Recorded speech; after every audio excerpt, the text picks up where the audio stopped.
Hello and welcome to Theme Park Information. In today's show we've got a review for Superman the Ride at Six Flags New England.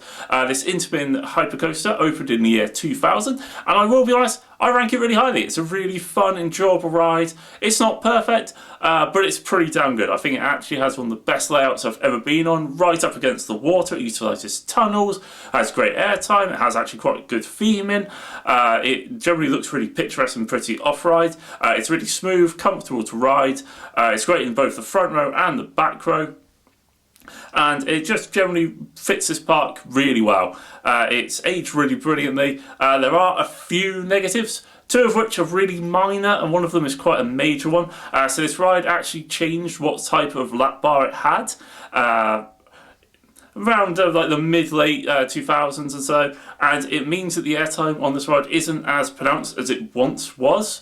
It's a little bit more restrictive, the restraint system in there. Still fun, still works, but it's really disappointing when you realise this ride could be better than it is.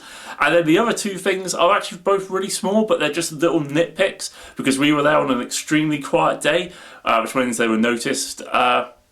Thing number one is with the locker room immediately after the turn, where effectively if you aren't there to put away your bags and stuff, like you have to still dodge through all the people putting their stuff away. Whereas I think the rave round should be maybe more on the side, with the lockers fit in the middle. So if you don't need to put anything on a locker, you can just scroll through nice and simply.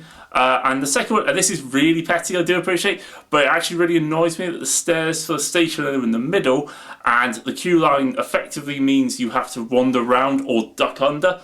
Now, this is one of those ones where I appreciate it doesn't really matter, but there's nothing more irritating than either have to wander around a bit of a cattle pen or effectively just duck under like the bar to go down the staircase. They could potentially be moved, or it should be done so that you can open the cattle pen system to go straight there. Especially seeing as it's absolutely dead, we had to do it every single time we went on the ride. It was really irritating. Obviously, if it's busy, it makes no difference, but for us, it was really, really irritating.